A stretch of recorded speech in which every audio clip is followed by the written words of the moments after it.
Hello everyone and welcome back to my channel. My name is Zachary Strong and I am a physicist, psychology researcher, philosopher, biblical scholar, and TTRPG designer. As I've covered in previous editions of this blog, I'm designing a TTRPG and I'm leveraging all of the cosmology research that I've done across physics and Kabbalah. I'm taking everything that I've learned and I'm putting it into a very deep cosmology. And I'm also taking everything I've learned across history and sociology and so on, and I'm packing that into the game world. And as the title of the video implies, what I'm doing with my game is I'm telling true stories in a fictional way. And you might be wondering, like, what do you mean, true stories in a fictional way? So, the science fiction writer Ursula K. Le Guin talks about this a little bit. She writes science fiction, but she's describing our world, aspects of our world through her science fiction. And Ayn Rand, the another famous writer, discusses in her Romantic Manifesto how she uses fiction to draw people's attention to certain things within our world. And that's what I'm doing with my game. So the game that I've designed is called Secret World, and it's set during a period of industrialization in a fictional world.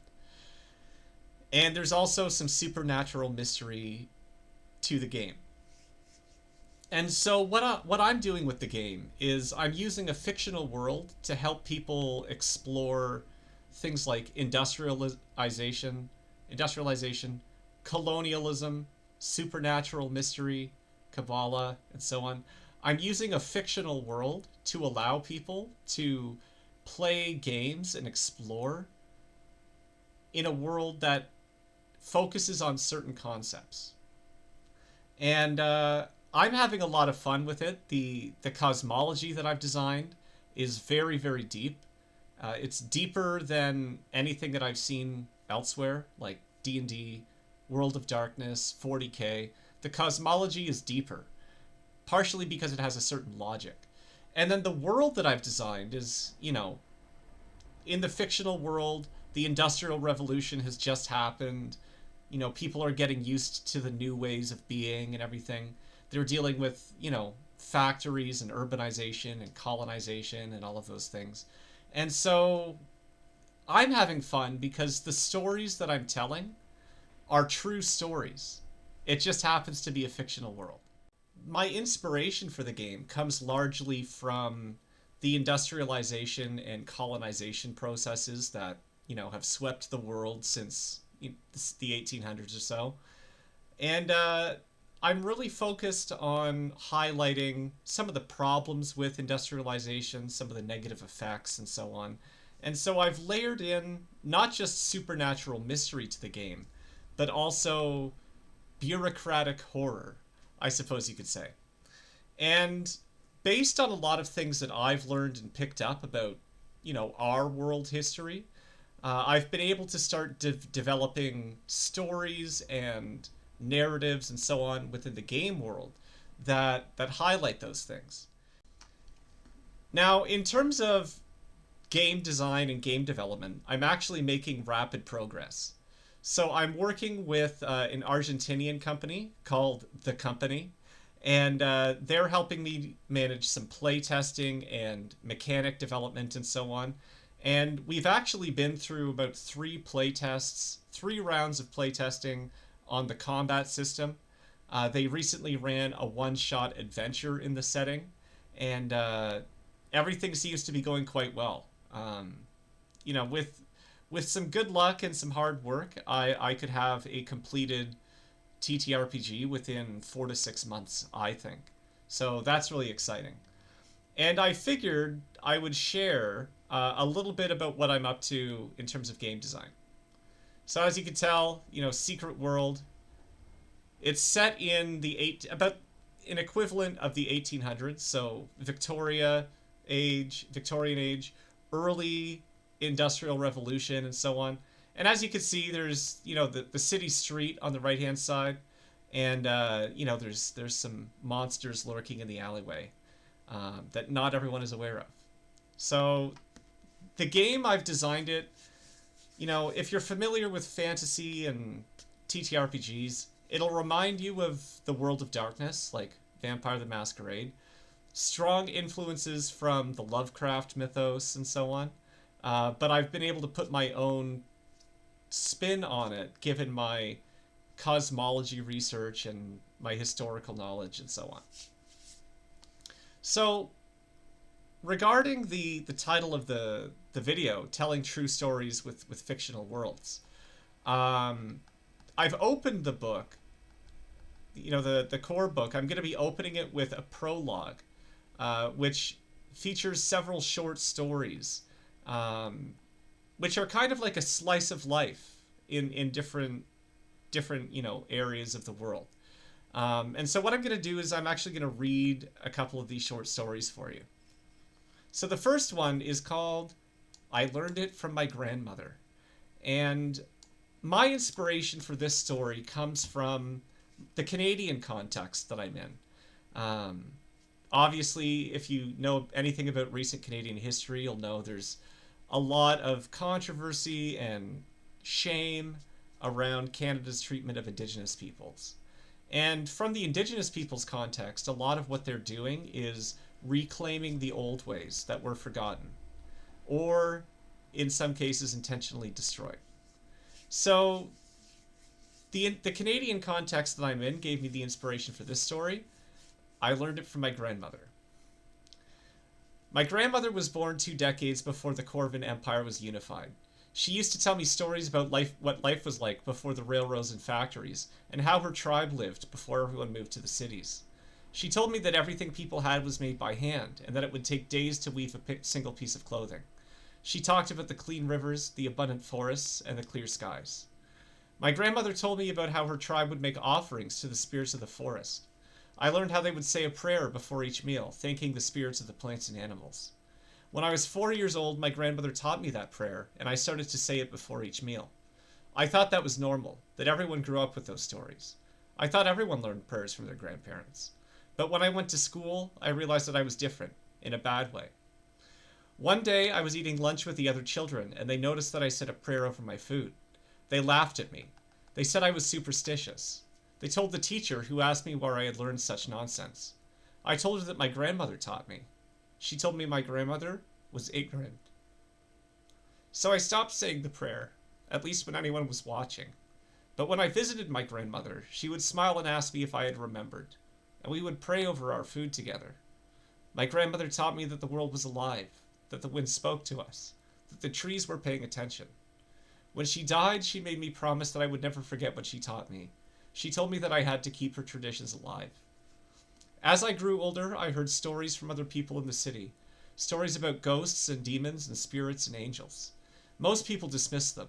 They said those things belonged to the old world, that stories like that were made up by frightened minds and ignorant tribespeople. Most people in the empire believed that no one had ever actually seen a spirit, that people like my grandmother were just superstitious, maybe even crazy. I began to tell myself that my grandmother had simply been trying to teach me gratitude, that the prayers were just a tradition people practiced before science gave us a better way. But one night when I was 16, I was walking through the forest beyond the edge of the city. There was no moon. The trees stood like black pillars against an even darker sky, and the silence was so complete that I could hear my own breathing. Then the silence changed. I felt it before I saw it. Something was watching me. Something angry. I stopped walking. For a long moment, nothing moved. Then, between the trees, a figure unfolded from the darkness. Tall, thin. Its limbs were impossibly long, its ribs pressing against skin that looked stretched over bone. Its pale eyes never blinked, they simply stared. It took one slow step towards me, then another. Every instinct told me to run. I was shaking so badly I thought I was going to die. But for some reason, I whispered the prayer my grandmother had taught me as a little girl. The creature stopped. The forest seemed to hold its breath. For a long moment, neither of us moved. Then the creature slowly retreated into the darkness until only the silence remained. For the first time in my life, I understood why my grandmother gave thanks before every meal. not because the world demanded worship, but because the world was listening, and some things do not like being forgotten. So that's the first story I'll share. I've got about four, but I'll share one more. And this comes from a lot of the learning that I've done about warfare, particularly World War One, and just some of the human cost and the human tragedy involved in war in general.